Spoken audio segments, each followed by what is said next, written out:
India में business करने लायक माहौल नहीं है।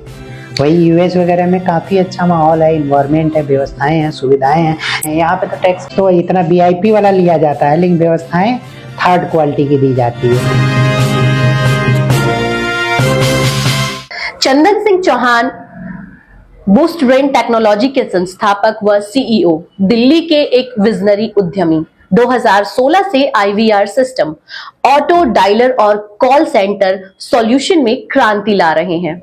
Affordable GSM best module IVR मशीनों से छोटे बिजनेस को सशक्त बनाते हैं। उनकी इनोवेशंस बिजनेस कम्युनिकेशन को आसान बनाती है। तो चलिए उनका स्वागत करते हैं। नमस्कार सर जी। चंदन जी, हम आपके बारे में जानना चाहते हैं, आपके जीवन के बारे में जानना चाहते हैं। और ये इंटरव्यू में हमारे एक सवाल बहुत अहम होता है जो हम हर इंटरव्यूअर से पूछते हैं, वो ये है कि उनका जन्म कहाँ हुआ और उन्होंने प्रारंभिक शिक्षा जो है वो कहाँ से प्राप्त की।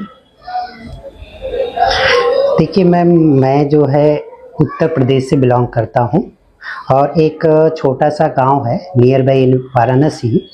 तो वहाँ पे हमारा जन्म हुआ 1990 में और हमने जैसे कि वहीं गांव के जो प्राइमरी स्कूल्स होते हैं वहीं से हमने स्टडी करा। और धीरे धीरे जैसे क्या होता है ना कि एक स्टेप्स स्टडी करते चले गए, जैसे कि हमने 5वीं फिर 10वीं फिर 12वीं जैसे जैसे स्टेप्स होता है। तो हमारा जो पढ़ने का प्रोसेस रहा है, मैं हमेशा से रहा हूँ कि टेक्नोलॉजीज़ को पसंद करता था बचपन से। जैसे हमारे फादर्स भी जो है टेक को जानते थे, खैर ज़्यादा तो नहीं कि ज़्यादा एजुकेटेड है, एक फार्मर हैं, बट टेक्नोलॉजी को बहुत अच्छे से वो भी समझते थे। जैसे कोई भी छोटा काम, जैसे बहुत सारे एग्रीकल्चर कॉन्सेप्ट में होते हैं, तो उसमें वो क्या करते थे कि वो इनोवेशंस करते रहते थे। तो वो चीजें हमें भी पसंद आती थी, इस तरह के इनोवेशंस करना। मतलब आपके पिता से आप में ये चीज आई कि मतलब आपने देखा कि वो बहुत ही इनोवेटिव पर्सन है, कुछ ना कुछ इनोवेशन करना, तो वो आपके दिमाग में क्लिक करती थी कि मेरे पिता अगर कुछ चीज इनोवेट कर सकते हैं तो मैं भी क्यों नहीं कर सकता। तो वहां से आपने आपके अंदर ये आया कि मैं करूं। मतलब मेरा भी उसी तरह की रुचि रही है कि कुछ चीजें एक्स्ट्रा ऑर्डिनरी बनाने का प्रयास रहा। तो मैं फिर उसके बाद क्या हुआ कि जिस समय जैसे 2003-4 मतलब जैसे हमने 2006 में जैसे हमने करा, तो उसके बाद मुझे कुछ ऐसा लगा जैसे कंप्यूटर साइंस नहीं आया था। विलेजर्स में क्या होता है ना कि कंप्यूटर उस समय जो 2006 का माहौल था, काफी न्यू था इंडिया में। अभी राजीव गांधी कंप्यूटर साक्षरता मिशन, शायद आपने नाम सुना होगा। ऐसे संस्थान उस समय उभर रहे थे बहुत तेजी से।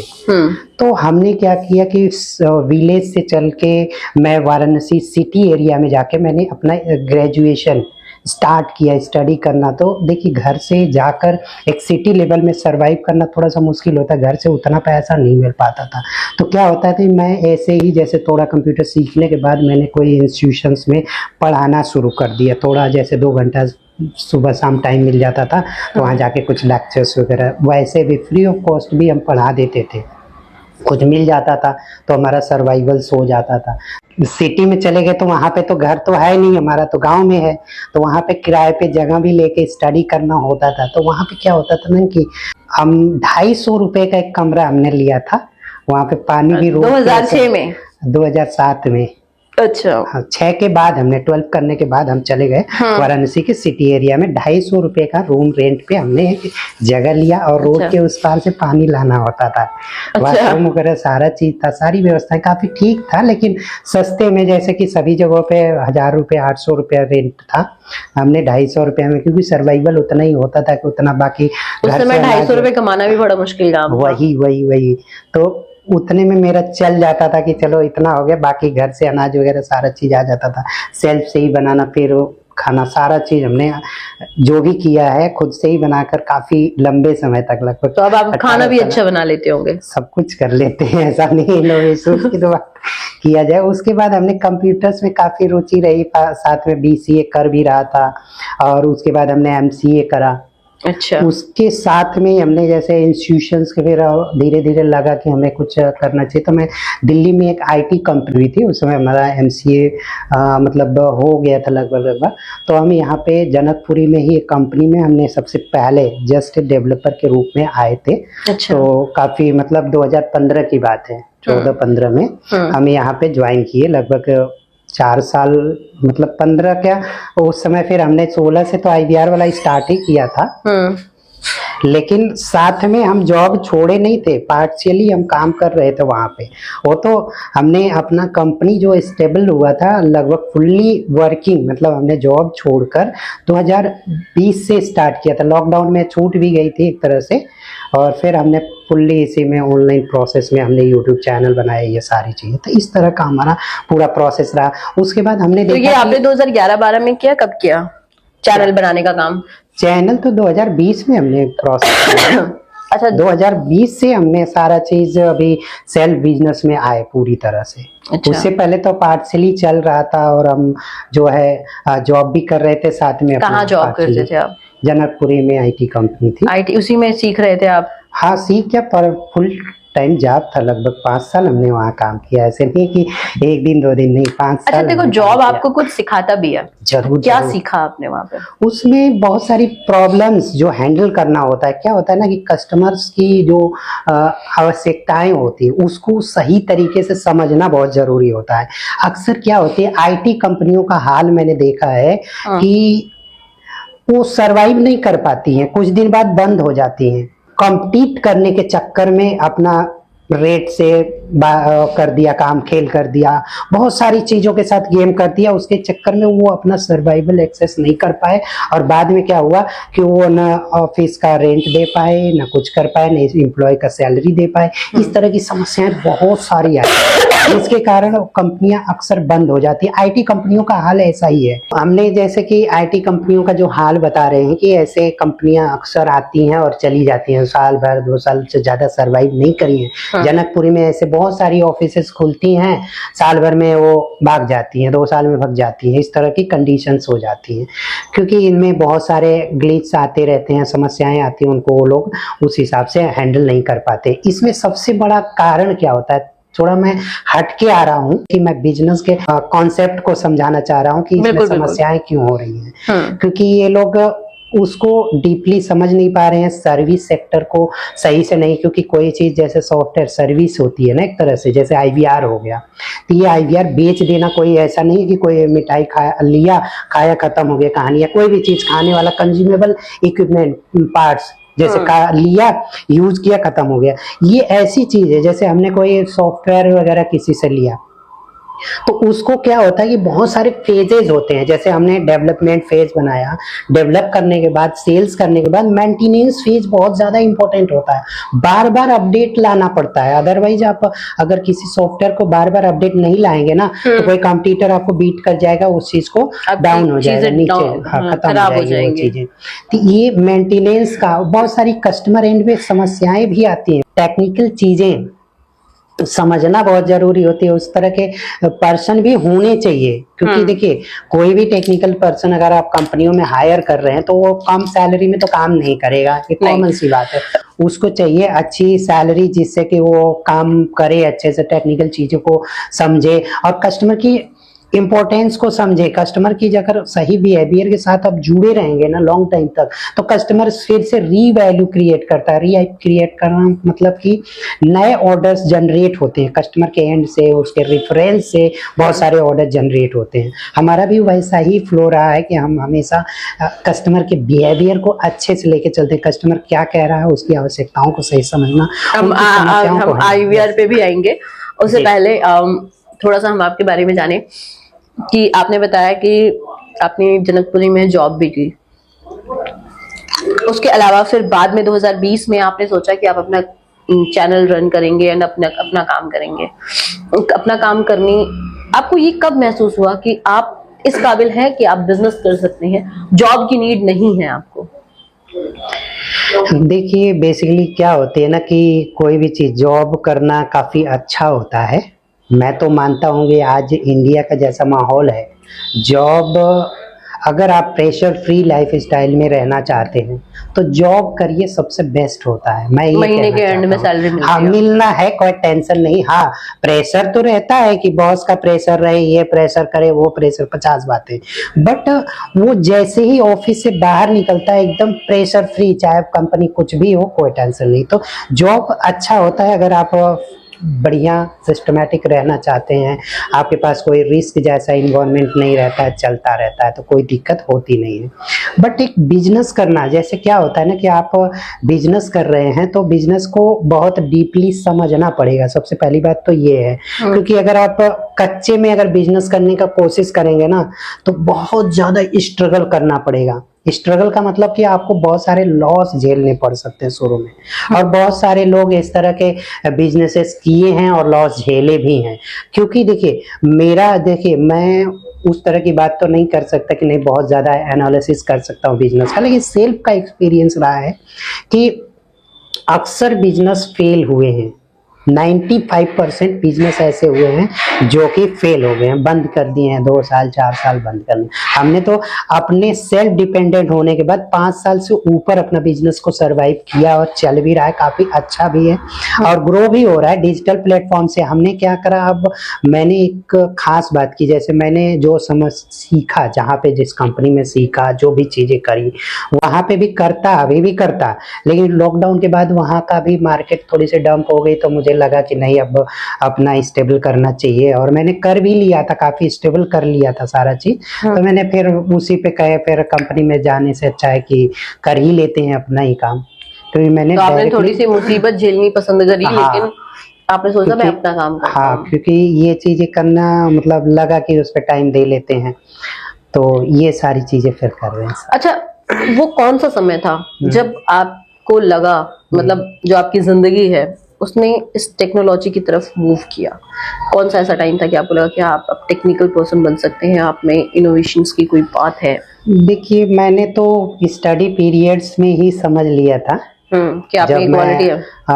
नहीं, इस तरह की तो क्वालिटी अपने को इस तरह का नहीं किया, बट हमें बहुत सारी चीजें समझ आ गई थी कि ये चीजें करनी चाहिए। प्रॉब्लम सॉल्व करना सबसे इम्पोर्टेंस होता है। जैसे आज के समय में ना हर चीज को इजी बनाने का प्रयास होता है।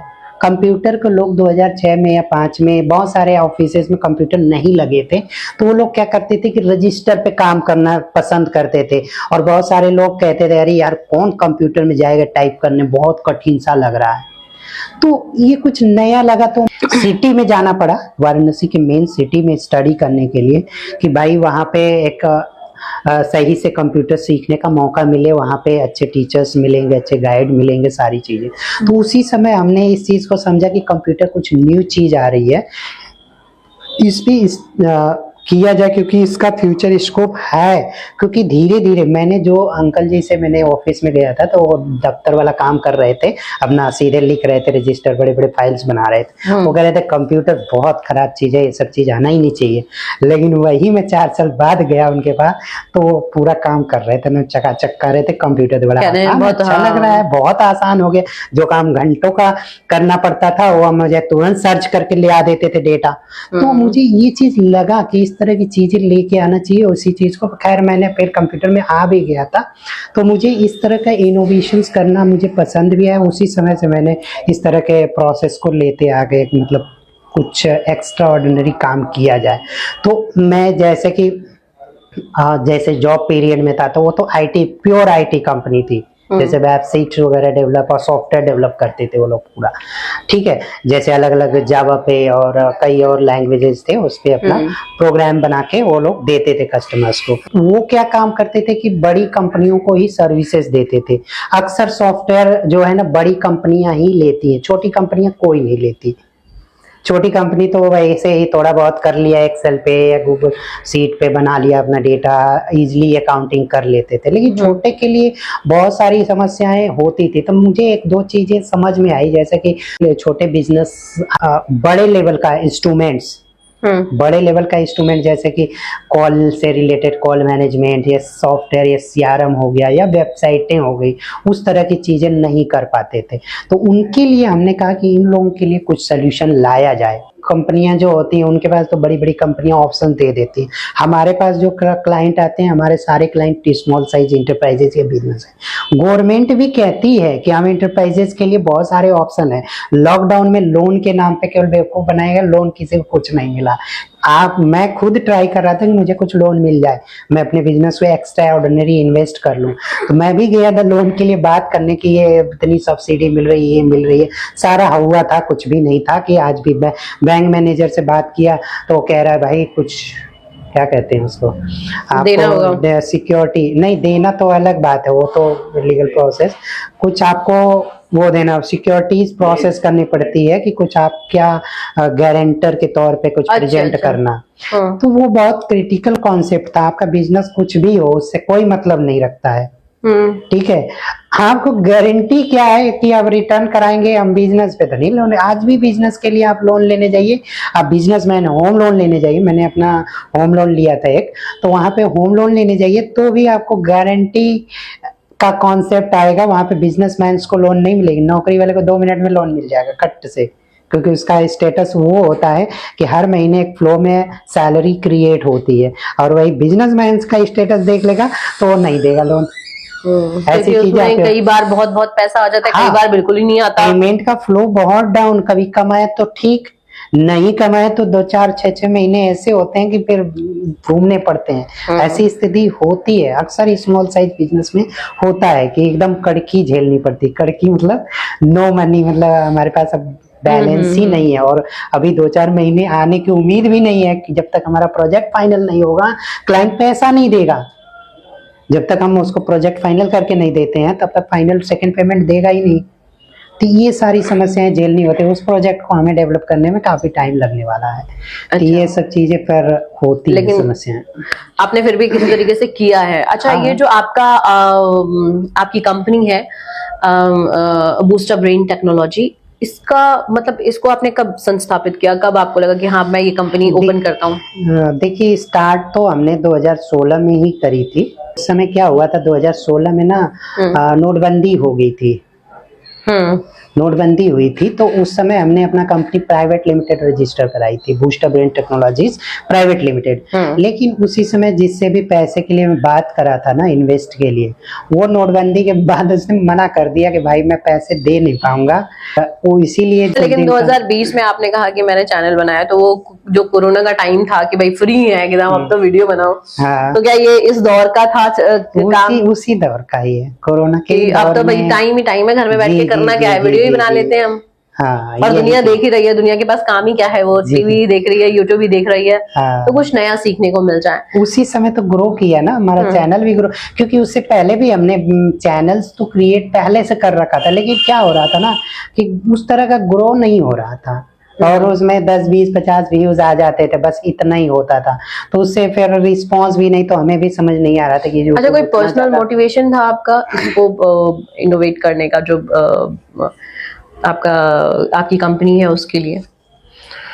नहीं, ये तो शुरू से ही प्लान्स रहा है कि बिजनेस में फोकस करेंगे हम। अच्छा, तो बस ये था कि करना है तो हमने ये करना है जी, तो ये इसलिए आ गया। अच्छा, लेकिन आईवीआर की बात करें तो सिस्टम में स्पेशलाइजेशन के लिए चुनने का आइडिया आपको कि ये कहाँ से आया कि आप इसमें स्पेशलाइजेशन? देखिए इसके लिए क्या होता है ना कि प्रॉब्लम्स आती है। मैंने जैसे अपना एडटेक कंपनी स्टार्ट करा था ना, तो उस समय हमने कई चीजें जैसे कि कंपनी के लिए क्या क्या चीज चाहिए होंगी, तो उसमें हमें कॉल मैनेजमेंट और ऑटो अनाउंसमेंट जैसी समस्याओं को मैंने बहुत सारी कंपनियों को टच करा था। लगभग ऐसी आईटी कंपनियों को हमने देखा था जो आईवीआर सर्विस प्रोवाइड कराती हैं। अच्छा, ठीक है। तो उसमें क्या होता था कि ये लोग जो सर्विस प्रोवाइड कराती हैं वो लोग क्लाउड का ऑप्शंस प्रोवाइड कराती हैं। क्लाउड का मतलब आप जानती होंगी कि एक पैनल्स दे दिया गया, उसके पास कुछ भी नहीं होता है, कुछ भी इंस्ट्रूमेंट नहीं है, लॉगिन दे दिया गया, उस लॉगिन से वो अपना रिकॉर्डिंग देखता है। क्लाउड प्लेटफॉर्म्स देती थी और उसकी आज भी देती हैं। तो वो क्या हो रहा है, बहुत ज्यादा चार्ज करती हैं, प्लस डेटा का तो चोरी अलग से होती है। खैर मैं ऐसे नहीं किसी कंपनी को ब्लेम कर सकता कि नहीं कौन सी कंपनी क्या चोरी कर रही है, खैर होती है, क्योंकि किसी का हमारी कॉलें आ रही हैं किसी के माध्यम से डाइवर्ट होके, जैसे हम एक आईवीआर बना दें। आईवीआर का मतलब होता है इंटरेक्टिव वॉइस रिस्पॉन्स। जैसे आप बहुत सारी कंपनियों में कॉल करते हैं, नमस्कार, हमारी कंपनी में आपका स्वागत है। सेल्स के लिए 1 दवा, एडमिशन के लिए 2 दवाएं, प्रिंसिपल से बात करने के लिए 3 दवाएं, और हमारे कस्टमर केयर अधिकारी से बात करने के लिए 9 दवाएं। 9 दवाएं। तो इस तरह की चीजें होनी चाहिए। तो ये प्रोसेस में क्या हो रहा था ना कि ये क्लाउड वाले अपने हिसाब से डिमांड कर रहे थे, वो तो अलग बात हो गई। दूसरा, उसमें क्या हो रहा था कि जो डेटा, जैसे किसी कस्टमर का कॉल आया तो एक जगह से क्लाउड के सर्वर से डाइवर्ट होके आ रहा है, तो वहां पे डेटा तो लीक होने की स्टोर भी हो रहा है आपका डेटा, स्टोर उनके सर्वर पे हो रहा है ना, जो क्लाउड सर्विस प्रोवाइड। आज भी अमेजोन की बात की जाए, अमेजोन भी डेटा पे तो गेम कर रहा है, किसी को पता नहीं है। सच्चाई ये है कि डेटा पे गेम हो रहा है। वैसे ही क्लाउड कंपनियां भी डेटा पे गेम कर रही थी, किसी को पता ही नहीं है। भले एग्रीमेंट में हमने लिख दिया कि हमने नहीं करेंगे, नहीं करेंगे, किसके पास एविडेंस है उस डेटा में, कुछ भी कर ले, किसके पास एविडेंस है? किसी के पास नहीं है। तो इस चीज पर प्रॉब्लम्स आती थी बहुत सारा। तो हमने देखा छोटे बिजनेस के लिए तो ये लोग पहले तो सरवाइव नहीं कर पाते थे इतना ज्यादा कि 3000 एक कॉल के लिए 3000 महीना पे करे। तो हमने कहा कि इस चीज के लिए क्या उपाय है। तो मैंने कुछ इंस्ट्रूमेंट्स कलेक्ट किए, ऐसे छोटे छोटे इक्विपमेंट। तो इसमें हमने एक सॉफ्टवेयर के साथ हमने एक डिवाइस क्रिएट करी, इन्वेंट करी, इस तरह का बनाया, बहुत सारी चीजें। खैर इसके बहुत सारे हेल्पर्स, सपोर्टिंग कंपनियां भी रही हैं। खैर हमने बहुत सारे आउटर कंट्री से हमने मंगवाए प्रोडक्ट। हाँ, जैसे कि जो पीसीबीज वगैरह होती है वो इंडिया में तो खैर ना के बराबर थी, मिल भी रही थी, बहुत महंगी मिल रही थी। ज्यादातर चाइना से इंपोर्ट करते हैं। चाइना से, जी जी, क्योंकि ये चीज के लिए चाइना ज्यादा, जो मदरबोर्ड, सर्किट बोर्ड था वो मंगाना हमें अदर कंट्री से ही मंगाना पड़ा, इंडिया में ऑप्शंस नहीं थे। तो आप ट्रेडिंग करते हैं या खुद मैन्युफैक्चर भी है? नहीं, देखिए मशीनरीज तो हम लोग पीसीबी डिजाइन करके भेज देते हैं, वहां से बन के आ जाता है। अच्छा, पीसीबी डिजाइन करनी पड़ती है, जैसे क्या क्या उसका पूरा क्या चाहिए रिक्वायरमेंट डाल देते हैं आप, आपकी कि मुझे ये चीज चाहिए। हाँ, तो उसके अकॉर्डिंग वो लोग उसको बना करके पीसीबी बना के हमें भिजवा देते हैं। फिर आप उसको उसी हिसाब से फिर हम अपने सॉफ्टवेयर के इंटीग्रेट करके उसको फिर चला कर देते हैं। वो पूरा का पूरा डमी बना करके देते हैं। इंटरनल जो सॉफ्टवेयर होता है वो आप लोग डालते हैं? जी जी जी जी, सारी चीजें। और अकॉर्डिंग का पूरा प्रोसेस हम लोग फिर बाद में डालते हैं, उस चीज में इंसर्ट करते हैं। अच्छा, ये इस मशीन को डेवलप करने में कितना समय लग जाता है? जैसे कि आपने पीसीबी दिया, देखिए इसका तो एक्यूरेसी कुछ भी नहीं, क्योंकि कई जगह के एक्स्ट्राऑर्डिनरी प्रोजेक्ट्स भी मिक्स है इसके अंदर। मतलब किसी दूसरे के भी रिसर्च इसके साथ इनबिल्ट है। होंगे ये मेरा ही पूरा डायरेक्ट प्रोजेक्ट है तो ये नहीं है। ठीक है, कुछ चीजें बाहर से ली गई है, जैसे होता है ना कि कोई चीज हम बना रहे हैं, जैसे एक हीरो की बाइक है, मान लीजिए बाइक है, तो उसके बहुत सारे पार्ट्स अलग अलग कंपनियों द्वारा बनाए जाते हैं। लेबलिंग अपना, असेंबल अपना प्रोसेस होता है। जैसे हीरो होंडा का नाम आपने सुना होगा, उसके पार्ट्स अंदर देखेंगे तो बहुत सारे। नोकिया के मोबाइल की बात करिए तो नोकिया के मोबाइल के अंदर पीसीबी देखेंगे तो चाइना के मेड है, आप खोल के कभी देखिए। बहुत सारे और भी इक्विपमेंट्स हैं। खैर आज से इंडिया में लगभग 90% मोबाइल्स तो सब चाइना मेड है, कि हमने अलग अलग जगहों से अलग अलग पार्ट्स मंगा के अपना असेंबल करके हम लोग आज भी देते हैं। खैर ये काफी सस्ता होता है, स्मॉल साइज बिजनेस के लिए काफी अच्छी चीज है। जैसे कि अगर बात किया जाए, जैसे कि एक बिजनेसमैन है, एक मोबाइल खरीदता है, ठीक है, अब खरीद लिया तो इसको सारी कॉल्स इस पे आ रही है, इसको बार बार पैसे देने नहीं पड़ते हैं। क्लाउड में क्या प्रॉब्लम होती थी, हमने तो एक नंबर ले लिया है, हर महीने उनके अकॉर्डिंग पेमेंट करने हैं, 3000 4000 जो भी चीज हो, जितनी मतलब उसकी बैंडविड्थ क्रिएट करेंगे, कॉल का कॉन्करेंसी जनरेट करेंगे, कितनी कॉल्स आ रही है एक टाइम में, या फिर जितनी चीजें हैं, पे करना पड़ता है। इसमें क्या है कि बहुत ज्यादा पे नहीं करना है, एक बार जो भी मशीन का कॉस्ट है कि इनिशियल बहुत ज्यादा कॉस्ट भी नहीं पड़ता है, एक बहुत इनिशियल जितनी में मोबाइल मिल जाती है उतनी ही कॉस्ट में हम आईवीआर विद सॉफ्टवेयर दे रहे हैं, जो कि स्मॉल साइज बिजनेस तो मोबाइल 6-7 हजार में भी मिल रहा है और 1.5 लाख में भी मिल रहा है। तो आप कौन से? अब ये देखिए 1.5 लाख वाला कोई खरीद रहा है ना मैम, तो वो छोटा आदमी तो नहीं है, सीधी सी बात है, एक नॉर्मल पर्सन जो है ना 10,000 15,000 की मोबाइल खरीदेगा, बहुत करेगा, बहुत ज्यादा थोड़ा पैसा 20, हो तो 25,000। 25,000। हमारे पास भी 10,000 7,000 8,000 की मोबाइल है, इससे ज्यादा हम तो यूज ही नहीं, हमें तो लग रहा है कि इसी से मेरा काम हो जाएगा। और 30,000 का भी मैंने एक पर्सन बगल के लिए है, मतलब बगल के 7वीं घर के, तो उन्होंने 30,000 का मोबाइल ले लिया, बहुत ज्यादा पैसा में, वो भी उतना ही काम करे, बहुत ज्यादा इफेक्ट नहीं है। खैर कैमरा वैमरा एक्स्ट्रा होगा, मैं मानता हूँ कि कैमरे क्वालिटी अच्छी है, मेमोरी ज्यादा होगी, लेकिन लगभग लगभग जितनी आवश्यकताएं हैं उतनी तो हमारी पूरी हो जा रही है। ठीक है, तो हमें उतने में ही काम हो जा रहा था। हमें उसी तरह से आईवीआर का भी है, मैं उसी टाइप का रेंज की बात कर रहा हूँ। तो ये क्लाउड आईवीआर एक ऐसा प्लेटफॉर्म है जिसमें कोई हार्डवेयर लगाने की आवश्यकता नहीं होती है। हार्डवेयर लगाने की बात, जैसे कि बात किया जाए कि हम जैसे ये है मोबाइल है, इसमें हम एक सिम लगा देते हैं, कॉल्स वगैरह सारी चीजें इसी एप्लीकेशन या इसी इन्वायरमेंट में होती हैं। जो भी प्रोसेस होना होता है यहीं पे होती है, डायरेक्ट टू डायरेक्ट कनेक्ट हो जाता है, अलग अलग सिग्नल से, यहाँ से मतलब अलग डिवाइस से जो है यहाँ पे कनेक्ट हो जाता है, यही चीज होती है।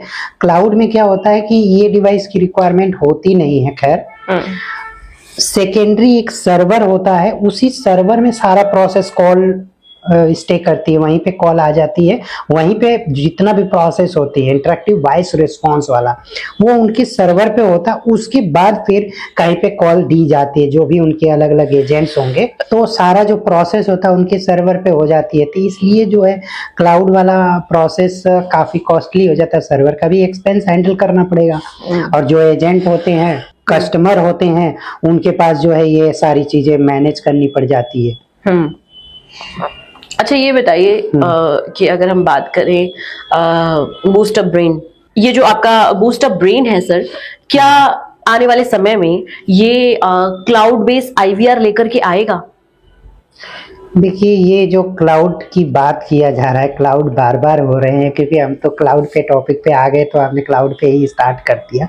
खैर क्लाउड को हम स्टार्ट उस तरह से नहीं करना चाहते जिस तरह से कि मतलब कंपनियां कर रही हैं। अच्छा। हमारा क्लाउड का स्ट्रक्चर कुछ अलग ही बनाने का प्लान है, जिससे कि इजीली किसी को सही तरीके से दे दिया जाए और उनमें पूरा कंट्रोल्स उन्हीं के हैंड में हो, या फिर ऐसी कुछ डिवाइसेस बनाई जाए जो कि सॉफ्टवेयर से लिंक तो रहे लेकिन लैंड वहीं पे करे। जैसे कि क्या होता है ना कि हमारी जो डिवाइस बेस्ड आईवीआर सिस्टम है उसमें बहुत सारी कमियां हैं, या फिर बहुत सारे मतलब उनके एंड में होने के कारण प्रॉब्लम्स बहुत ज्यादा जनरेट होती है। और क्लाउड में क्या होता है कि वो अपना इंजीनियर अपने पास अपने सर्वर पे हैंडल कर लेते हैं, जो भी कॉल मैनेज करनी होती है अपने सर्वर पे मैनेज कर लेना होता है। तो ये थोड़ा सा आसान होता है कि बार बार कस्टमर एंड में कस्टमर जो है नॉन टेक पर्सन होता है ना, तो उनको किसी काम को चेंज करवाने के लिए बहुत ज्यादा मतलब प्रोसेस करना पड़ जाता है। प्रोसेस का मतलब जैसे कि अब भाई कस्टमर को ये चीज करके दो, ये थोड़ा सा कमांड इधर कर लेना, यहाँ से कनेक्ट नहीं हो पा रहा है, ये कुछ समस्या है, तो उस उनके एंड पे काम करना थोड़ा सा दूर बैठ के मुश्किल हो जाता है। और क्लाउड में क्या होता है कि अपने जगह से हैंडल हो जाता है, बस इतनी बेनिफिट होती है। और बहुत सारी चीजें एक्स्ट्रा ऑर्डिनरी जब सर्वर अपने पास रखते हैं ना, तो एक्स्ट्रा ऑर्डिनरी हम चीजें रखेंगे, अच्छी क्वालिटी की चीजें जो रखी जाएगी, तो जो एक्स्ट्रा फीचर्स होंगे जो कि हम क्लाउड वाले देते हैं वो सारी फीचर्स हम दे सकते हैं।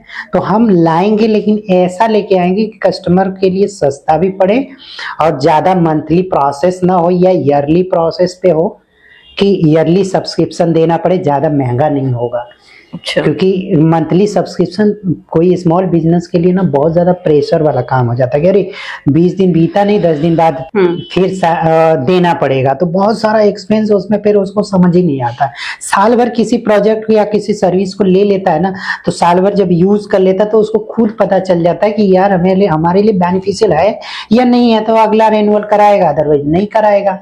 तो इस तरह की चीजें होंगी। क्लाउड में क्या होता है, हर महीने 3 महीने का एडवांस लेते हैं और बहुत ज्यादा चार्ज कर लेते हैं। बहुत सारे कस्टमर्स होते हैं जिनको कि ये डिवाइस बेस्ड आईवीआर सिस्टम पसंद नहीं आता, या फिर फीचर्स उतना नहीं है जितना क्लाउड वाला दे रहा है। इसलिए हमें कुछ बड़े टाइप के क्लाइंट्स मतलब नेक्स्ट ईयर तक हम देख लेंगे, आप लेके आ जाएंगे। और आप 26 अगर आपके चार्जेस की बात की जाए तो क्या जो कंपनी चार्ज कर रही है, अभी आपने बताया, वही लेंगे या आपका चार्ज कम होगा?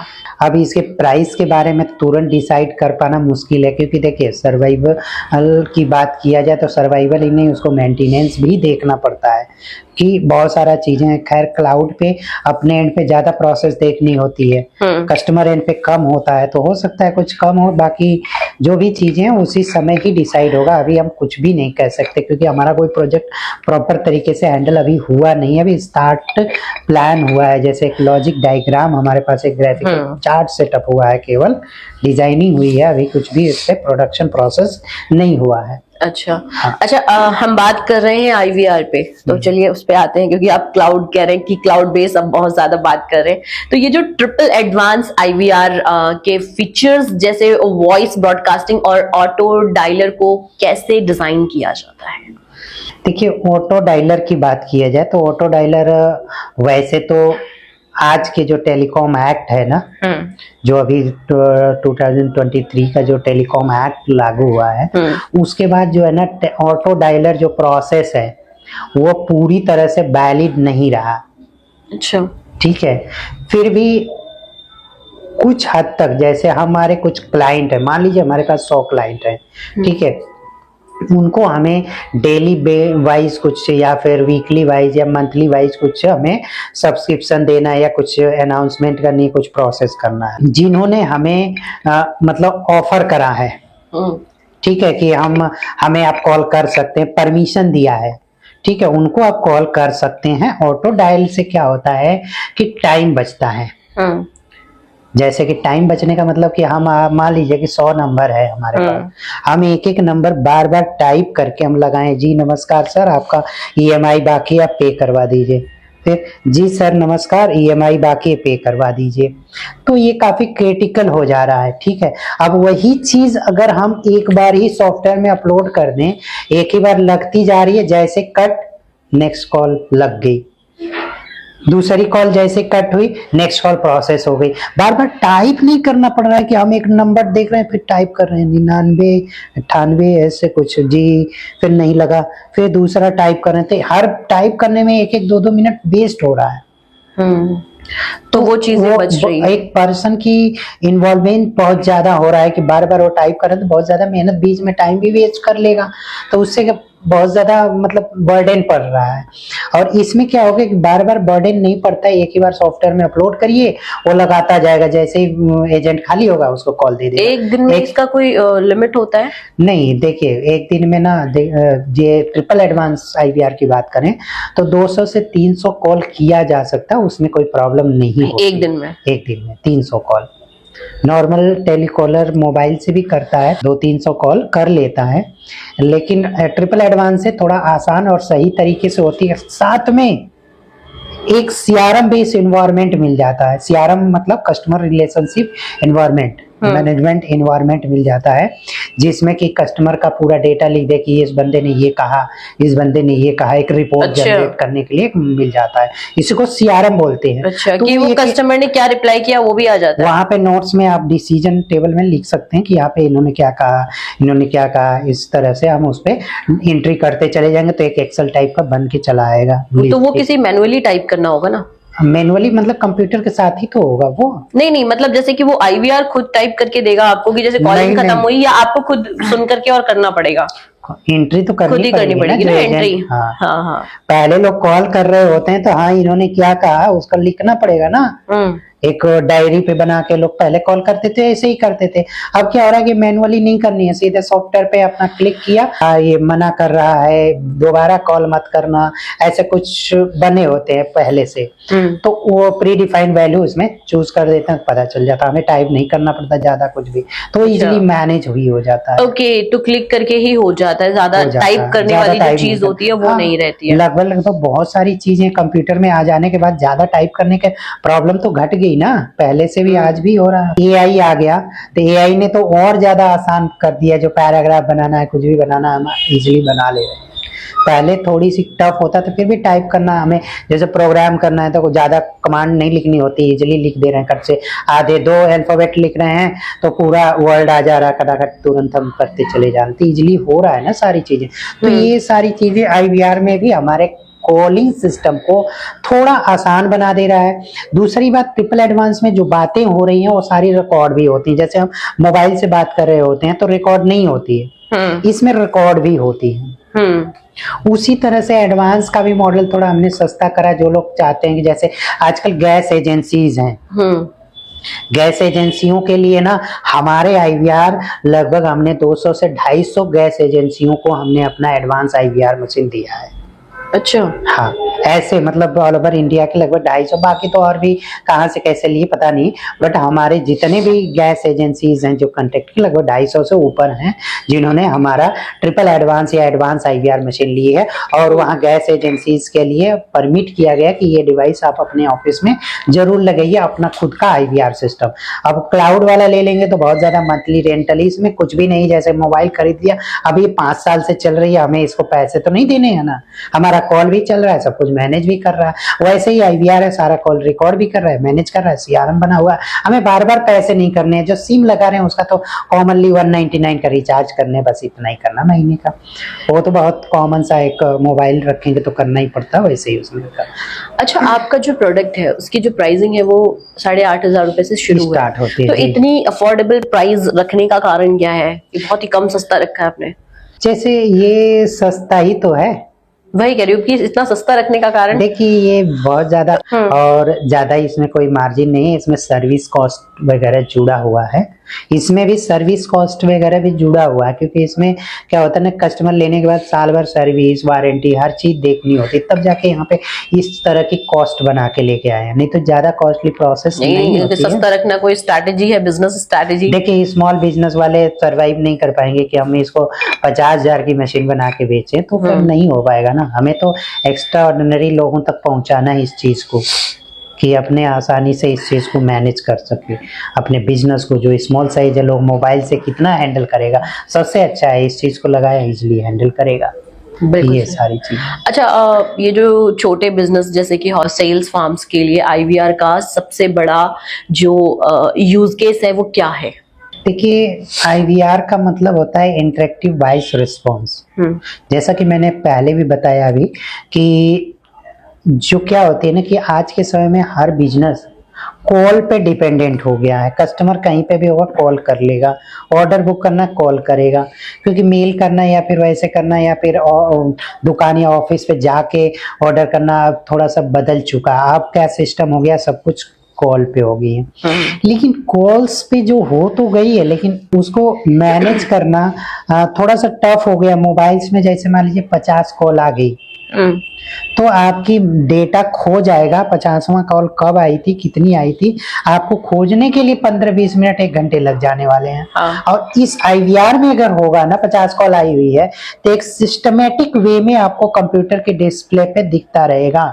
अच्छा, उसमें डेट वेट वगैरह भी दिखता है। छोटे बिजनेस को, जिनको कि 100 कॉल डेली आती है, छोटा ही बिजनेस माना जाता है, जिनको 100 कॉल्स तक आ जाती है पर डे, उनके लिए हमारा ट्रिपल एडवांस मशीन काफी अच्छा है। अच्छा, तो इसलिए छोटे बिजनेस को जो कॉल मैनेजमेंट का प्रोसेस होता है, जो प्रॉब्लम्स है कि रिकॉर्डिंग हो गई, जैसे एक पर्सन थे, उन्होंने हमारी मशीन लेने के बाद इतना ज्यादा खुश हुए कि कहना नहीं कि क्या चीज आपने जादू दे दिया, ऐसा उनको फील हुआ। और उनकी फीलिंग्स में समझा तो मुझे, हाँ, तारीफ बहुत ज्यादा की कि हमारी जो प्रॉब्लम आ रही थी उसको हमने इतना, क्योंकि उन्होंने क्या हुआ था ना कि पहले सबसे पहले क्लाउड लिए थे उन्होंने।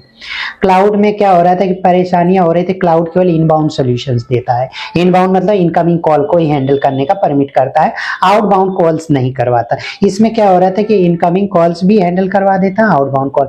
तो उनके पास क्या आते थे कि ऑर्डर आते थे, जी नमस्कार सर, हाँ आपका ऑर्डर हमने नोट कर लिया है, उसी बीच में 2-2 कॉल्स, एक कॉल्स और आ जाती थी, वो कभी कभी लिखते नहीं थे, भूल जाते थे, कुछ ऑर्डर्स का मिस हो जाता था। उनका प्रोसेस ये होता था कि कॉल आई है, बात तो किया लेकिन लिख नहीं पाए, तब तक गड़बड़ हो गया कुछ भी।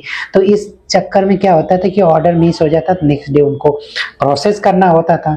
तो क्या होता था, एक एग्जीक्यूटिव को सारा दे देते तो सारी रिकॉर्डिंग सुन सुन के क्या क्या ऑर्डर किया है रिवाइज करके वो सारा नोट कर लेता। बार बार कॉल करना भी कस्टमर के पास अच्छा नहीं होता है कि नहीं पूछा जाए कि जी आपने क्या ऑर्डर किया था, तो नॉन प्रोफेशनल हो गया ना।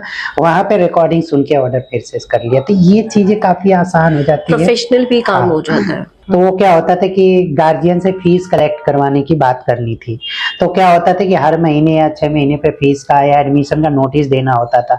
तो कॉल ऐसे करते कि जी नमस्कार, एक अनाउंसमेंट वाइज बनाते छोटा सा कि इस कॉलेज से बात कर रहे हैं हमें, और एडमिशन का डेट स्टार्ट हो गया है आज से, और ये इस एडमिशन का लास्ट डेट ये है, जल्द से जल्द आप लोग एडमिशन करवा लीजिए, री एडमिशन जो भी प्रोसेस है। तो ऑटोमेटिक अगले दिन उनके पास ट्रैफिक आ जाती है एडमिशन कराने वाले। तो कॉलेज से कॉल आई थी, पता चल गया उनको, कोई एजेंट बैठाना नहीं पड़ा, विदाउट टेलीकॉलर एजेंट के एक रिकॉर्डिंग बना के कॉल कर दिया, 100-200 लोगों को कॉल चली गई, उतने लोगों को पता तो चल गया अनाउंसमेंट। तो इस तरह से नोटिस भेजने के लिए, अनाउंसमेंट करने के लिए बहुत अच्छा चीज है। और ये 200-300 कॉल करना, कोई उस तरह की स्पैमिंग जो परमिट करते हैं, मैंने शुरू में बोला एक चीज कि परमिट करे उन्हीं को कॉल करना, वैसे करेंगे तो स्पैमिंग कॉल है कि हम आपका नंबर नहीं जानते, हमने कहीं से डायल करके आपको कॉल कर लिया, तो ये क्या होगी, स्पैम कॉल होगी।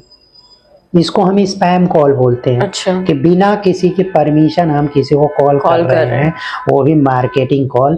तो हाँ नहीं, जैसे कि हम अननोन नंबर पे भी कॉल करते हैं तो उसमें स्पैम लिखा हुआ नहीं आता है, वो अलग से नंबर्स होते हैं जैसे स्पैम कॉलिंग। गवर्नमेंट ने इस पे परमिट नहीं करी है ना कि किसी पर्सन को आप अनाउंसमेंट कॉल करिए बिना परमिट, तो ये गलत काम हो गया ना एक तरह से। अक्सर लोग साइबर क्राइम प्रोसेस वाले लोग, बहुत सारी कंपनियां हैं, मतलब पर्सन है जो कि इस तरह कर करके गड़बड़ बरगलाते हैं या फिर इस तरह की चीजें करते हैं। तो इस तरह से थोड़ी सी सावधानी के लिए इस पर बनाया गया कि इसमें प्रतिबंध लगाया जाए। खैर जो हमारे क्लाइंट है, मान लीजिए हमारे पास कोई स्कूल है, 500 बच्चे हैं, तो उनको कुछ नोटिस भेजना है, या फिर हमारे यहाँ जैसे लोन एजेंसी या फिर कोई भी माइक्रो फाइनेंस है, अक्सर हमारे पास तो लगभग 500 ऐसी कंपनियां होंगी जो कि माइक्रो फाइनेंस जैसी हैं। वो लोग क्या काम करते हैं, लोन भी उनका डे वाइज या मंथली वाइज वो उनकी ईएमआई जमा करवाते हैं। प्राइवेट पर्सन एक जैसे हम हैं, हमारे पास आया, हम कहें कि भाई 12% ब्याज लेंगे, मंथली 2% लेंगे, आपको ब्याज करवा दिया, उसका वसूली करवाना भी पड़ता है ना। तो वसूली कराने के लिए इस तरह की मशीनें यूज कराई जाती है। एजेंट बैठाएंगे तो कम से कम 15,000 सैलरी, 10,000 सैलरी देना पड़ेगा। ठीक है। अच्छा ये बताइए कि मतलब कितना कॉस्ट ये पड़ जाता है, मतलब कितने साल ये चल जाता है, कितनी बार आप कॉल कर सकते हैं, कितने साल की आप लोग सर्विस वगैरह देते हैं इसमें? देखिए इसकी जो लाइफ होती है, एक मोबाइल है एज इट इज, वो भी डिवाइस भी वही है कि चल गई तो 4 साल 5 साल भी चलेगी। जो हमने इसका डायग्राम बनाया था, जो पीसीबी डिजाइन करी थी ना, वो पीसीबी डिजाइन मोबाइल से ही लिया गया कॉन्सेप्ट है। प्रॉपर एक एक चीज उसमें जीएसएम मॉड्यूल लगी है, कंडेंसर आईसी सब कुछ उसके अंदर लगी हुई है प्रॉपर, जैसे इसके अंदर भी जीएसएम मॉड्यूल मोबाइल के अंदर लगे पड़े हैं। तो उसी टाइप का डिजाइन हमने उसमें करा है। ठीक है। मोबाइल और आईवीआर दोनों लगभग सिमिलर कॉन्सेप्ट पे बना हुआ है। बस इसमें ये चीज है, कुछ मॉड्यूल हमने उठा के अपने सॉफ्टवेयर में भी कर दिया है। उससे क्या होता है कि उससे वो कनेक्ट हो जाती है और कुछ एक्स्ट्रा फीचर्स वहाँ सॉफ्टवेयर के जरिए मतलब यूज कर लेती है। ठीक है। कुछ कोड यहाँ पे डालने के बजाय हम वहाँ पे कंप्यूटर सॉफ्टवेयर में कोड को यूटिलाइज कर रहे हैं, तो इसलिए इजीली मैनेज भी हो जाता है सॉफ्टवेयर के जरिए, डेटा भी सेट। तो मतलब एक बार 8,500 रुपए का लो, उसके बाद वो आपके मतलब मोबाइल जितना ही अगर 5 साल 6 साल 7 साल चल रहा है तो चल सकता है। अच्छा उसमें जो वाइड मॉड्यूलेशन का है, क्या उसे बार बार चेंज किया जा सकता है मॉड्यूल? हाँ मॉड्यूल जैसे चेंज कि कर देंगे। मैंने यूज कर लिया हॉस्पिटल के लिए, फिर मैं यूज दूसरी चीज के लिए कर रही हूँ, तो क्या वो पॉसिबल है, या एक ही जगह के लिए आपने जिसके लिए इसे असेंबल कराया, जिसके लिए जो चीज उसमें फीड की गई है, उसके अलावा आप इसमें कोई चेंजेस नहीं कर सकते? नहीं, आप जैसे मोबाइल किसी और पर्सन को दे दें वो भी अपनी बात करेगा, किसी और को दे दिया अपनी बात करेगा। उसी तरह से उसमें वॉइस आप अलग अलग बदल दीजिए। ठीक है। एक अनाउंसमेंट कलेक्शन का कर लीजिए, एक अनाउंसमेंट फीस का कर लीजिए, एक अनाउंसमेंट छुट्टी का कर लीजिए, एक कितने अनाउंसमेंट ऐड कर सकते हैं? जो मर्जी उसमें, जब मर्जी तब। आप मान लीजिए 100 वॉइस चेंज करके दूसरा स्टार्ट कर दीजिए, अच्छा, इसमें कोई जीबीज और स्पेस का भी होता है? हाँ, ये 32 GB का स्पेस होता है जिसमें अच्छा। कि वो सारी रिकॉर्डिंग, बेसिकली ये ट्रिपल एडवांस मॉडल में होता है। अच्छा, जैसे मोबाइल में हमने जैसे 32 जीबी है, मान लीजिए फुल हो गया, तो मैं उसका कुछ डाटा डिलीट करूंगी तो वो फ्री हो जाएगा? सब कुछ कंप्यूटर में सिंक होके जाता रहता है, हमें कोई दिक्कत नहीं होती बार बार कि हमें इसमें डेटा डिलीट नहीं, जैसे मैंने कोई ऑडियो डिलीट इसमें डाल दिया, ठीक है, अब वो जो इसका डाटा है, क्योंकि वो तो सेव हो रहा है ना, इसका स्पेस जो है 35 GB 32 GB, तो वो इसके अंदर है। अब मान लीजिए कि 32 GB भर जाता है, तो अगर उसे खाली करना है तो हमें उसको डिलीट करना होगा, जैसे हम डिलीट करते हैं अपने मोबाइल का। 32 GB बहुत ज्यादा स्पेस होता है। अच्छा, जैसे कि बात की जाए, मोबाइल तो नहीं है ना कि इसमें फोटो इमेज वीडियो सब कुछ आ रही है, इसमें कुछ नहीं, उसमें केवल कॉलिंग से रिलेटेड मैटर्स को हैंडल किया जाता है। जैसे जो कॉलिंग आ रही है उसमें रिकॉर्ड हो रही है, तो एक वॉइस MP3 जो फाइल होती है ना, KB में बनती है, घंटों की फाइल, ठीक है, बहुत ज्यादा वीडियोस वगैरह तो होती नहीं है, तो उसमें क्या होता है कि बहुत ज्यादा फाइलें मतलब रखी जा सकती हैं। अगर आप लगातार 8 घंटे बात करते दिन, तो भी 2 साल का डेटा 16 GB में भी नहीं आएगा। अच्छा, कम में ही हो जाएगा, 4-5 साल। 15 और अगर GB वो 10 GB भर में जाए हो तो क्या करें फिर हम? ऑटोमेटिक पुराना रिकॉर्डिंग डिलीट होती है, जैसे CC कैमरे में होती है ना, और उसको हम कहीं और सेव कर सकते वो हैं? ऑटोमेटिक कंप्यूटर में सेव होता रहता है, सिंक्रोनाइजेशन अच्छा, प्रोसेस। इसका मतलब ये है कि ये वन टाइम इन्वेस्टमेंट है और उसके बाद फिर आप लाइफ टाइम तक मतलब 5 साल 6 साल यूज कर सकते हैं। मतलब इसकी बेसिकल गवर्नमेंट ने भी परमिट करी है कि 5 इयर्स इसकी लाइफ, कोई भी इलेक्ट्रॉनिक मोबाइल जैसे चीजें हैं इनकी लाइफ 5 इयर्स रखी गई गवर्नमेंट की तरफ से। अच्छा, हम लोग भी लाइफ टाइम बोलते हैं ना कि लाइफ टाइम सपोर्ट मिलेगा, तो 5 इयर्स तक का सपोर्ट मिलेगा, हमने ये कहा है। इस बात को हमने बहुत सारी वीडियोस में अपने खुद के चैनल्स पे हमने इस तरह की बातें प्रेजेंट करी है कि हमारा IVR मशीन 1 साल की हार्डवेयर वारंटी होती है और सॉफ्टवेयर सपोर्ट लाइफ टाइम है। तो लाइफ टाइम, कई ऐसे लोगों ने कहा कि लाइफ टाइम आपने दिया, 6 साल पहले खरीदा था, कह रहा है कि भाई हमें करिए, कोई बात नहीं, फिर भी हमने सपोर्ट दिया है, लेकिन उसकी जो लाइफ होगी 5 इयर्स तक की होती है। अच्छा, हाँ, ये तो बहुत अच्छी बात है। अच्छा, ये बताइए कि आपकी जो कंपनी, आपका जो ऑफिस है बूस्ट अ ब्रेन, सो इसमें कितने एम्प्लॉयज कितने हैं? हमारे यहाँ देखिए ज्यादा एम्प्लॉय तो नहीं है, फिर भी 5 लोग हैं टोटल, मुझे भी लेकर, जो मिलकर के काम करते हैं। मुझे भी लेकर 4 लोग और मैं। अच्छा, आपकी कंपनी ने GST रजिस्टर करवाया है? जी।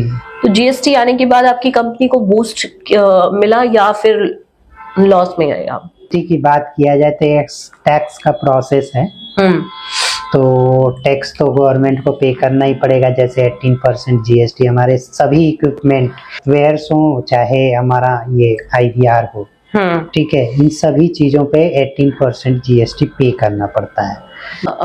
मैंने देखा सोशल मीडिया पे फॉलोअर्स बहुत है, तो ये कैसे हुए, इसको कैसे जनरेट किया आपने? देखिए लॉकडाउन के टाइम में जो है ना, काफी डिमांड, क्रेज भी, हमारी वीडियोस पे काफी अच्छे व्यूज भी रहे हैं।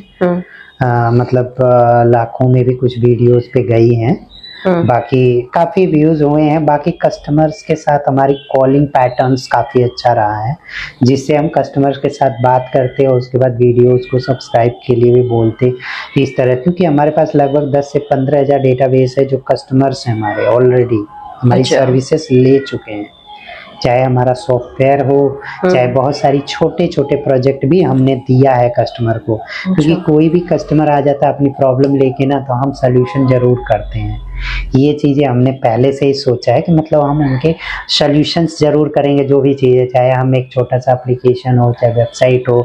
डिजिटल कार्ड हम लोग बनाते हैं। डिजिटल कार्ड का मतलब जैसे कि आप एक हार्ड कार्ड होता है, जैसे प्रिंटेड कार्ड होता है, डिजिटल कार्ड क्या होता है कि क्लिक किया, ऑटोमेटिक पूरी डिटेल्स आ जाती है, वहां पे क्लिक करके वो सारा सॉफ्टवेयर हम लोग एप्लीकेशन बेस बना के रखे हुए हैं अपना। अच्छा, किसी को सेल्फ डिपेंडेंट वो प्रोजेक्ट बना के अपने पास रखना है तो वो भी हम लोग देते हैं कि अपने अंदर आप बनाकर लोगों को दीजिए डिजिटल कार्ड। ऐसे 200 से अधिक खुद की साइटें हैं डिजिटल कार्ड बनाने वाली, खुद की डेवलप की हुई, हमारे क्लाइंटों के अंडर में वो हैं, वो सारी चीजें वो लोग अपना 200 500 रुपया देकर अपना कार्ड बना बना के लोगों को प्रोवाइड करती हैं। तो ये चीजें हैं। तो हम लोग डिजिटल कार्ड्स में भी अभी बहुत सारी चीजें इसमें आपका जैसे दिया नहीं होगा, क्योंकि इसने केवल हमारे मेन फीचर्स फंक्शन को उठा लिया है। कौन से छोटे छोटे फंक्शंस हैं आपके? जैसे हमारे मार्केटिंग के प्रोसेस के हैं, सॉफ्टवेयर है, गूगल डेटा कलेक्शन सॉफ्टवेयर है, ऐसे बहुत सारे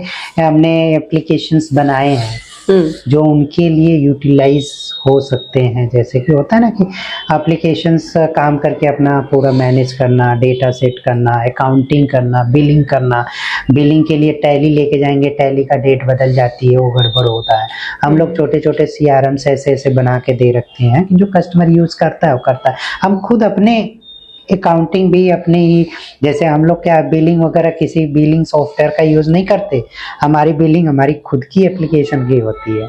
ठीक है, वो उसमें सारा डिटेल्स आता है, सब कुछ तुरंत प्रिंट किया, ऑर्डर किया, बुकिंग किया, सब कुछ वैसे ही होता है वहीं पे ऑटोमेटिक। हमने ऑटोमेटिक इसमें बना रखा अपना छोटे छोटे जो भी है। तो बहुत सारे कस्टमर आते भी हैं। हमने ई-कॉमर्स पर भी काफ़ी अच्छा काम किया। ई-कॉमर्स एप्लीकेशन का मतलब कि जैसे कोई दुकान वाला अपना प्रोडक्ट को ऑनलाइन दिखाना चाहता है, अभी प्रोजेक्ट तैयार कर रहे हैं साहित्य 24 का, अभी स्टार्टिंग हुआ है अभी। तो उसमें भी किताबें डालेंगे, सेल करने का पूरा पैटर्न, ई-कॉमर्स ऑनलाइन लाइब्रेरी बन जाएगी एक तरह से।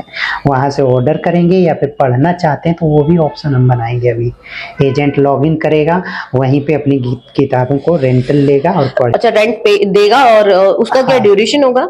ड्यूरेशन होगा इतने दिन तक का पढ़ने का, इतने दिन तक एक्सेस कर सकता है। जो हमारा प्रीमियम कस्टमर होगा, जैसे 1500 रुपया किसी ने दे दिया हमें, तो 1 साल तक उनकी सारी किताबों को जो जो किताब परमिट की जाएगी वहाँ से क्लिक करेगा तो उनको PDF मिल जाया करेगी, वहाँ से रीड करेगा। और जो प्रीमियम मेंबरशिप प्रोसेस हम बना रहे हैं अभी उसको। अच्छा, ठीक है। तो उस तरह अभी डेवलपमेंट चल रहा है सब सब सब सब इस तरह की बहुत सारे छोटे छोटे प्रोजेक्ट हमने अभी बनाए भी हैं। ई-कॉमर्स के हमने बहुत सारे प्रोजेक्ट बनाए जो लोग अपना बेच रहे हैं ऑनलाइन अपना सामान। जैसे अब बात किया जाए कि फ्लिपकार्ट है, बहुत बड़ा प्रोजेक्ट है इनका। बट एक छोटा बिजनेस कोई चीज बेच रहे हैं तो 20% फ्लिपकार्ट वाला ले लेता है, अमेजोन वाला ले लेता है। उसके बाद भी अमेजोन या फ्लिपकार्ट वाले अपनी अलग से मोनोपोली क्रिएट क्या कर रखे हैं, जिससे कि छोटे बिजनेस वाले दुखी हो रहे हैं। क्या है मैं बता दूं आपको कि ये लोग जैसे अपना प्रोडक्ट बेच रहे हैं तो बेचना ही नहीं, 20% ले रहे हैं बिकवाने पे, लेकिन वो क्या काम कर रहे हैं, हमारा ऐड चलाएंगे तो आपका प्रोडक्ट आएगा। अच्छा, मतलब फ्लिपकार्ट या अमेजोन पे आप जाएंगे तो अपना प्रोडक्ट डायरेक्ट डाल देंगे तो आपका बिकेगा नहीं, आप उनके ऐड कैंपेन भी खरीदिए। अच्छा, मतलब ऐसा शोषण किया जा रहा है स्मॉल बिजनेस वालों को। मेरे साथ काफी जुड़े हुए हैं। हम तो अपना प्रोडक्ट कभी फ्लिपकार्ट पे नहीं गए, हम तो अपने ई-कॉमर्स को इतनी रैंक कर रखा है हमने SEO करके कि हमारे को ऐसे लगभग 50 कीवर्ड्स ऐसे हैं जिसपे कि हमारी टॉप पे आती है, टॉप 5 में आती है हमारी बूस्टर ब्रेन। हाँ, बूस्टर ब्रेन। ऐसे बहुत सारे कीवर्ड्स हैं जिसपे टॉप 5 पे हमारी वेबसाइटें आती हैं। भले हमारी वेबसाइट कैसी भी हो, उसे नहीं मतलब है। ऑर्डर के लिए नहीं, सर्च के लिए, हमारी रोल मतलब इंफॉर्मेशंस के लिए, हमारी प्रेजेंटेशन के लिए, हमारी ब्रांड। अगर हम IVR सर्च करते हैं तो IVR मशीन सर्च करिए, मशीन IVR मशीन, ऐसे बहुत सारे हैं। डिजिटल IVR, GSM IVR, इस तरह से बहुत सारे, लगभग मैं सारे प्रेजेंट नहीं कर सकता। हमारे कीवर्ड प्रेजेंट करूं तो सारे कीवर्ड अलग अलग एक जगह ज्वाइंट हो जाएंगे ना, तो मैं नहीं करना चाह रहा। बट बहुत सारे कीवर्ड्स हैं जिसपे कि हमारी टॉप 5 में रैंक करती है हमारी वेबसाइट। अच्छा, ये बताइए कि जैसे कि हम देख रहे हैं 4G 5G जियो सिम, क्या ये सपोर्ट कर पाएंगे? हाँ, ये तो फ्रीक्वेंसी पे डिपेंड करता है ना। जैसे क्या होती है ना कि हमारा IVR 4G मॉडल तक हमने डेवलप करा अभी तक। 5G जो फ्रीक्वेंसी है अभी 2500 मेगाहर्ट्ज से अधिक होती है। जो अलग अलग, जैसे पहले की जो वेव होती थी वो 900 मेगाहर्ट्ज 2G वाली, ठीक है, 2G वाली रेडियो माइक्रोवेव्स के अंदर चलती थी। जैसे वेव्स 3 प्रकार की होती है, बता दूं आपको, थोड़ा नॉलेज आपको होनी चाहिए। बिल्कुल, ठीक है। एक होते हैं रेडियो वेव्स, उसके बाद माइक्रोवेव्स आई, और एक होती है जो रिमोट वगैरह में चलती है, इंफ्रारेड। इंफ्रारेड अच्छा, इंफ्रारेड। हाँ, वेव्स बोली जाती है। 3 प्रकार की वेव्स होती हैं। तो माइक्रोवेव्स जो सॉरी रेडियो वेव्स जो चलती थी आज भी चलती हैं 2G सिग्नल तक के लिए, ये चलती है 2G। उसके बाद 4G 5G 3G भी है।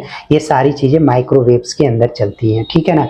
तो माइक्रोवेव्स जो होती हैं काफ़ी स्पीड होती है, इसकी फ्रीक्वेंसी 900 मेगाहर्ट्ज से एबव होती है, अच्छा, ठीक है। और 2500 मेगाहर्ट्ज तक एंड होती है, मतलब ये स्टार्ट मतलब 2500 मेगाहर्ट्ज में 4G तक है। 4G तक चलता है। अब हम उससे ऊपर जाएंगे तो हम 5G में जाएंगे। 5G में जाएंगे, जी जी जी। अच्छा। मेगाहर्ट्ज फ्रीक्वेंसी होती है, जैसे एक वेव होती है ना, तो कितनी इसकी वेवलेंथ होगी उसी ऊपर उसका डेटा ले जाने के लिए, उसकी वॉइस की क्वालिटी ले जाने के लिए, ट्रांसफर करने के लिए। और ये जो वेव्स होती है ये काफी इलेक्ट्रिसिटी वेव्स या फिर लाइट वेव्स की स्पीड में चलती है, जिसको हम 3 × 10⁸ मीटर मतलब 3 लाख किलोमीटर पर सेकंड की स्पीड में चलती है। सीधी सी बात किया जाए तो आप समझ लीजिए 1 सेकंड में डिस्टेंस क्लियर करती है, इतनी तेज। आपका 20 चक्कर लगा देगी पृथ्वी का 1 सेकंड में, इतनी स्पीड चलती है वेव्स। तो वेव्स ये इतनी होते हैं, तो जितना ज्यादा फ्रीक्वेंसी वाली वेव्स होगी ना वो ज्यादा इंफॉर्मेशन लेके जा सकते हैं। तो वही चीजें होती है 4G 5G की। तो जैसे 5G उसकी और ज्यादा फ्रीक्वेंसी हो गई, एक साइकिल कितने कम टाइम में ट्रांसफर कर रही है, सारी चीजें सेट करती है उसका। के बिजनेस में Yes. सबसे बड़ी जो चैलेंजेस आपके सामने रही वो क्या थी? देखिए बिजनेस तो एक चैलेंज ही है, सीधी सी बात। हर बिजनेस चैलेंज है, बिना चैलेंज के नहीं सॉल्व होने। अगर चैलेंज नहीं लेना है तो आप नौकरी करिए, आराम से रिलैक्स होकर लाइफ सेट कर लीजिए अपना जो भी चल रहा है। लेकिन अगर रिस्क लेना है, क्योंकि बिजनेस एक रिस्क पे ही डिपेंड करता है। अगर हुआ तो ठीक, नहीं हुआ तो आपको एकदम जीरो पे आना है, ये चीजें तो कंफर्म है। लॉस होना अगर हो रहा है तो ये चीजें हर जगह चैलेंजेस होता है। यहाँ पे बहुत ज्यादा अलर्टनेस रखनी होती है। सबसे ज्यादा प्रॉब्लम ये होती है कि मार्केट में कंपटीशन करना। मार्केट में अगर आपके तरह के बहुत सारे लोग प्रोडक्ट सेल कर रहे हैं तो यहाँ पे कंपटीशन होती ही होती है। वहाँ पे प्राइस को बीट करना, प्राइस को मेंटेन करना, हर चीज देखनी पड़ती है। प्राइस ऐसा भी ना हो कि आप सरवाइव ही ना कर पाए, बेच तो दें और सरवाइव ना कर पाए। ऐसे बहुत सारी कहानियां आप सुनिएगा, आप कभी सर्च करके भी देखिएगा, तो ऐसी बहुत सारी कहानियां हैं कि लोग प्राइस को बीट नहीं कर पाए इसलिए बर्बाद हो गया, ये चीज नहीं हो पाए। तो बिजनेस में सबसे ज्यादा चैलेंजेस यही होते हैं, प्राइस को हैंडल करना, कॉम्पिटिटर्स को हैंडल करना, ये सारी चीजें। उसी हिसाब से अपने बिजनेस को सही तरीके से मेंटेन करना। एम्प्लॉयज की भी बहुत सारी चैलेंजेस होती हैं। क्या होता है ना कि आज का थोड़ा सा माहौल गलत सा हो गया, आज के युवा जो है काम करने वाले नहीं रह गए, वो ना दूसरे तरीके का माइंडसेट बना के रखे हैं। किस तरीके का? मतलब वो करना जैसे आरामदायक, जैसे बहुत सारी जगहों पे लोग चाहते हैं कि सरकारी नौकरी मिल जाए, बस केवल आराम करें। यही सब बिजनेस के चैलेंजेस हैं, जैसे कि हर जगह पे ये इस तरह के रिस्क फैक्टर रहता ही है। रिस्क फैक्टर के साथ साथ जो कंपटीटर्स हैं उनके भी फैक्टर्स होते हैं, सीधी सी बात। और बाकी डेवलपमेंट से रिलेटेड तो आपको अगर नॉलेज है या कुछ भी है तो स्टॉक के रिलेटेड मैटर्स हैं, जैसे कि आप अगर बहुत ज्यादा माल ले आती हैं या कोई भी कंपनी का है, अगर वो सही से सेल नहीं हो पाता है तो भी फिर वो लॉस हो जाए। जैसे मेडिकल से रिलेटेड प्रोडक्ट्स की बात करें तो एक्सपायरी हो जाती है, तो वहां पे फिर वो दवाइयाँ खराब हो जाती है, तो इस तरह की समस्या है। तो इसमें एक चैलेंज और होती है जो सेल्स से रिलेटेड होती है कि भाई आपको सही तरीके से सेल्स करना चाहिए, ठीक है। सेल्स वाले फैक्टर्स को समझना बहुत जरूरी है, क्योंकि कंपनियां मैन्युफैक्चरिंग या फिर प्रोडक्शन मतलब प्रोडक्ट मंगा के स्टॉक तो रख लेती है अपना वेयर हाउसेस में, बट वहाँ पे उसके बाद उसको निकाल के पैसे में कन्वर्ट करना थोड़ा सा चैलेंजिंग रहता है। और ये जरूरी होता है कि हमें मार्केटिंग पर फोकस किया जाए। कोई भी चीज़ आप बनाना आसान होता है, मार्केट करके सेल करना बहुत कठिन होता है। हम लोग डेवलपमेंट पे तो फोकस करते ही करते हैं, साथ में मार्केटिंग स्ट्रेटजी पर हमेशा काम करते हैं, क्योंकि नई नई स्ट्रेटजी लाते रहना होता है। आज के समय बिजनेस में सबसे बड़ी बात क्या है ना कि स्ट्रेटजी अपडेट होती रहती है। आप एक प्रोसेस अगर सोचेंगे नहीं हम इसी मॉड्यूल से हम प्रचार करेंगे, इसी तरीके से केवल प्रचार करेंगे, तो आपका प्रचार मेथड पुराना हो जाने वाला है कुछ दिन बाद। आपको फिर नए प्रचार मेथड्स को भी लाना जरूरी है। इस तरह की थिंकिंग करने की आवश्यकता होती है। होती है। और अक्सर स्मॉल बिजनेसेस में क्या होते हैं कि इस तरह के लोग एडवाइस करने वाले नहीं होते हैं। कई लोग ऐसे में गलत कंपनियों में जाके अपना पैसा इन्वेस्ट कर देते हैं, वहाँ फंस भी जाता है, कुछ एक्शन भी नहीं ले पाते हैं। भारत का जो संविधान है इसमें एक बहुत बड़ा ग्लिच है कि आपका अगर 2-4, 10,000, 15,000 फंस गया ना तो उसके लिए आप किसी प्रकार का एक्शन भी नहीं ले सकते हैं, क्योंकि वो एक्शन लेना, ये देखिए साइबर क्राइम एक्टिविटीज का एक पार्ट है कि इस पर एक्शन नहीं लेना ही उसके लिए मौका बन जाता है जो फ्रॉड करते हैं। ठीक है, तो यहाँ पे छोटे बिजनेसमैन टारगेट में आ जाते हैं इन फ्रॉड के चक्कर में कि हम आपका मार्केटिंग कर देंगे, हम आपको सस्ता वाला IVR दे देंगे, हम आपको बहुत बढ़िया दे रहे हैं, बाद में बेचने के बाद पैसा लेके या फिर कुछ भी करके गायब हो लिए। क्या कर लोगे? 10,000 के लिए कोर्ट में जाइए, 10,000 तो एडवोकेट ले लेगा, तो हमें 10,000 रुपया हमें भूलना पड़ जाता है। इस तरह की समस्याएं छोटे बिजनेसमैन के साथ चैलेंजेस आती हैं, और मैंने इस चीज को बहुत सारे कस्टमर्स की बातों को मैंने सुना है पर्सनली। उनके फोन पे 1-1 घंटे हमने बातें करी है कि उनके साथ क्या क्या समस्याएं आई, उसी हिसाब से हमने उनको बहुत सारे एडवाइस, तभी तो हमारी बहुत सारी वीडियोस बिजनेस पे भी हैं, तो उस पे मैं बताता रहता हूँ कि इस तरह से सावधानियां रखिए। कंपनियों का स्टेटस भी चेक किया जाता है कि कंपनी का क्या स्टेटस है, किस तरह का है, क्योंकि आजकल कंपनियां कोई भी खोल के ग्लिच करके या फ्रॉड करके भागने वाले लोग बहुत सारे हैं। हाँ। जो मतलब एक होता है ना कि कुछ भी शुरू कर दिया तो वहां पे कंपनी का पहले तो ओनरशिप चेक करना होता है कि कंपनी कैसी है, कौन पर्सन इसका ओनरशिप सेट कर रहा है, कौन है, कितने दिन से कर रहा है, कितने क्लाइंट हैं, किस तरह की चीजें हैंडल की जा रही है, सारी व्यवस्थाएं चेक करने के बाद ही उनको अगले वाली पार्टी को पेमेंट आप ट्रांसफर करेंगे। पता चला गलत जगह आपने पेमेंट डाल दिया, वहां पेमेंट फंस गया, आपका काम भी नहीं हो रहा है, और ये छोटे बिजनेस वाले परेशान हो जाते हैं, कुछ कर भी नहीं पाते हैं। बड़े वाले तो क्या होगा कि एक बार करेंगे, ऊपर तक 2 मिनट में कुछ भी गड़बड़ किया है तो उसके पास पता चल जाएगा। बिल्कुल। तो इस तरह की चीजें छोटे लेवल पे होती हैं, तो इस पे हमें हमेशा सावधानी, ये सब चैलेंजेस देखने होते हैं। और जो इसीलिए नए कंपनियां, जो लोग बिना अनुभव के बिजनेस स्टार्ट कर लेते हैं, वो लोग अक्सर धोखा खाते हैं। ये तो पक्का है, धोखा खाते हैं अक्सर, क्योंकि उनके पैसे ऐसे जगहों पे बर्बाद हो जाते हैं, और वैसे जगहों पे फंस गए पैसे फिर बेकार है, क्योंकि इंडिया का कानून ही ऐसा है। अगर वही चीज US में होता तो वहां पे कोई समस्याएं नहीं होती। कारण क्या है बता दूं आपको कि वहां पे US में लोग क्यों पसंद करते हैं। US का बिजनेस एनवायरनमेंट भी बढ़िया है, बिजनेस इंफ्रास्ट्रक्चर भी, प्रोसेस बढ़िया है, सुविधाएं भी बढ़िया है। क्यों? क्योंकि वहाँ की गवर्नमेंट भी अच्छे तरीके से, यहाँ तो बिजनेस के लिए जैसे आप गलती से GST रजिस्टर करा लीजिए, आपका कोई ट्रांजैक्शन नहीं हो रहा है, फिर भी नील रिटर्न आपको फाइल करने पड़ेंगे। आपको पता होगा इसके बारे में। नील रिटर्न फाइल करने में भी 500-1000 रुपए पिटने वाला है हर महीने। भाई किसी ने गलती से रजिस्टर कराया, ठीक है, बिजनेस नहीं चल रहा है तो उसको छोड़ना तो चाहिए। तो यहाँ गवर्नमेंट ऐसे ऐसे ऑप्शन, कठिन प्रोसेस बना दिया है कि वो आदमी उसी में उलझा रहे, बिजनेस के लिए एक्स्ट्रा स्ट्रेटजी प्लान ही नहीं कर पाएगा।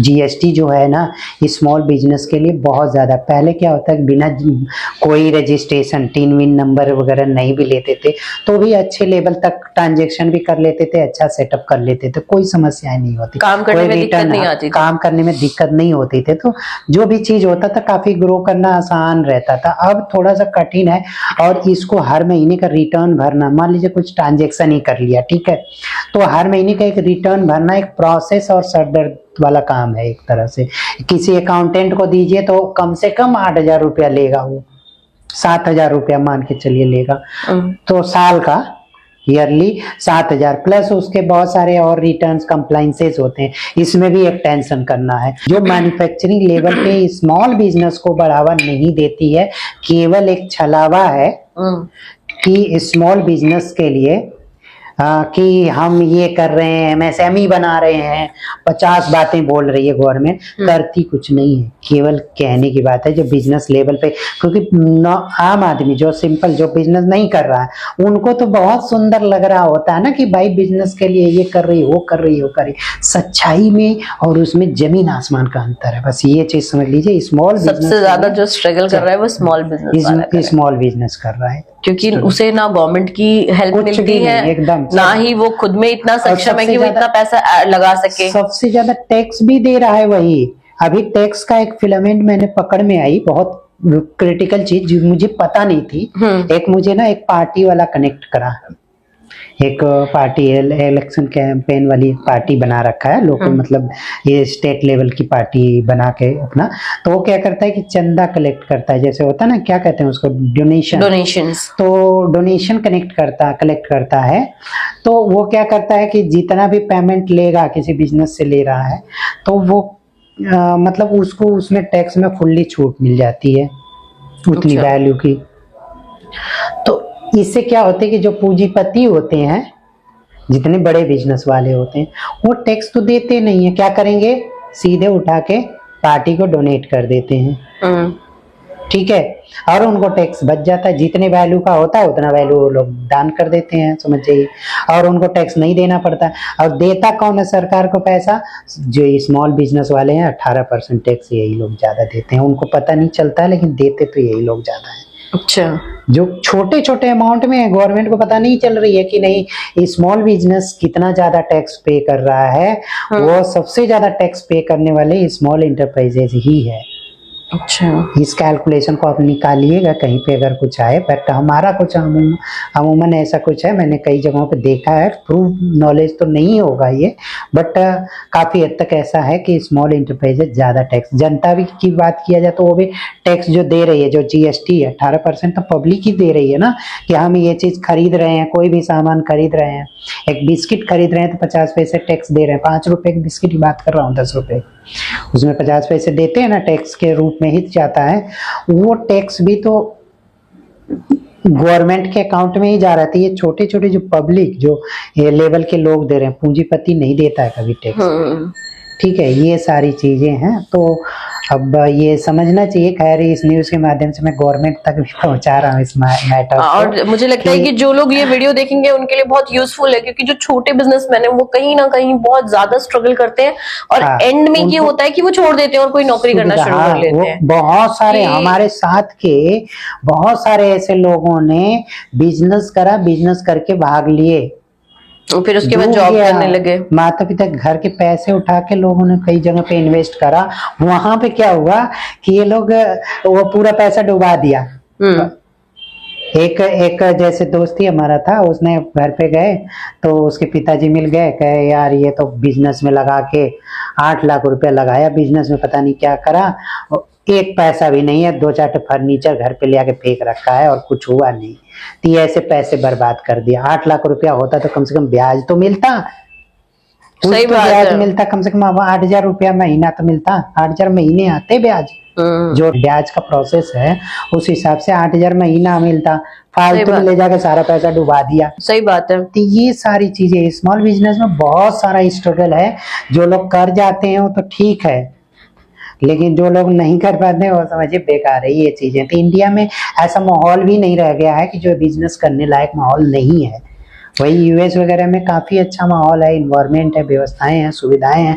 जो टैक्स ले रही है तो उस हिसाब से सुविधाएं हैं। यहाँ पे तो टैक्स लिया तो जाता है खूब, टैक्स तो इतना वीआईपी वाला लिया जाता है, लेकिन व्यवस्थाएं थर्ड क्वालिटी की दी जाती है। थर्ड क्वालिटी का मतलब सड़क नहीं मिलती है, कोई चीजें करवानी चाहिए, कागज के रिलेटेड मैटर है, उसको सॉल्व कराने के लिए बहुत सारा दिक्कत है। रजिस्ट्रेशन कराइए, कंपनी का कुछ भी अप्रूवल लीजिए, वो भी नहीं होता है। यहाँ तक हमें इंपोर्ट कराने के लिए चिक हुई है, मैं खैर बता नहीं सकता। मुझे यूएस में एक ऑर्डर भेजा था, उसमें भी एक ग्लिच हुआ है। इस तरह की गवर्नमेंट तरफ से समस्याएं, कुरियर सर्विसेज देने में भी समस्याएं होती है, हमें विदेशी पेमेंट मंगाने में भी हमें समस्याएं होती हैं बहुत। अच्छा, हाँ, इतनी प्रॉब्लम्स आप फेस करते हैं। फेस होती है जी। अच्छा, चंदन जी, आपने अपने आईवीआर और अपनी बिजनेस से रिलेटेड बहुत सी जानकारी हमें और हमारे दर्शकों को दी। आई होप इस वीडियो से बहुत से लोगों की, जो कहते हैं ना, जागरूकता बढ़ेगी और बहुत कुछ सीखेंगे वो, और समझेंगे कि कैसे काम करना चाहिए, कैसे नहीं करना चाहिए, और आईवीआर कितना हेल्पफुल है उनके बिजनेस को ग्रो करने में। ये भी आपने बहुत अच्छे से बताया। नहीं, जैसे एक चीज और बता दूं कि जैसे बिजनेस अगर करना है ना, तो बिजनेस के बारे में कम से कम 5 से 10 साल का एक्सपीरियंस कहीं कंपनी में जॉब करके या जैसे भी हो पहले लीजिए, तब स्टार्ट करिए, तो उसमें सफलता आने के चांसेस थोड़ा ज्यादा हो सकते हैं। लॉस से बच जाएंगे, क्योंकि उनको नॉलेज आ जाएगा। हाँ, कि हमें क्या करना है, गड़बड़ियां हो रही हैं। स्टाफ रखने से नहीं 5 होगा, इयर्स का एक्सपीरियंस होना चाहिए। स्टाफ रखने से नहीं होगा, आपके पास नहीं, खुद का नहीं। नॉलेज होना अब चाहिए। भाई कोई मतलब मिठाई बनाने नहीं जानता है, हलवाई के बदौलत अपनी हलवाई की दुकान खोल ले तो नहीं चलेगी, चाहे कुछ भी हो। आपको सेल का आना चाहिए। सेल नहीं है, मिठाई बनाने आनी चाहिए तभी मिठाई की दुकान चलेगी।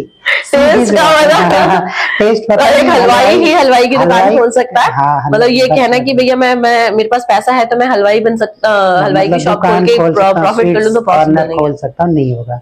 चल। वो लॉस कर जाएगा। उसको एक्सपीरियंस होना चाहिए, उसके मैन्युफैक्चरिंग से लेके मार्केटिंग तक की नॉलेज होनी चाहिए उसको, बिल्कुल मतलब बिल्कुल। मैन्युफैक्चरिंग से लेके सेल्स तक का। जी चंदन जी, आपका बहुत बहुत शुक्रिया अपना कीमती समय इतनी रात को देने के लिए, और आप अभी भी अपना समय देकर के हमारे साथ बैठे हैं और यहाँ आए, आपके लिए उसका बहुत बहुत शुक्रिया। Thank you so much. Thank you.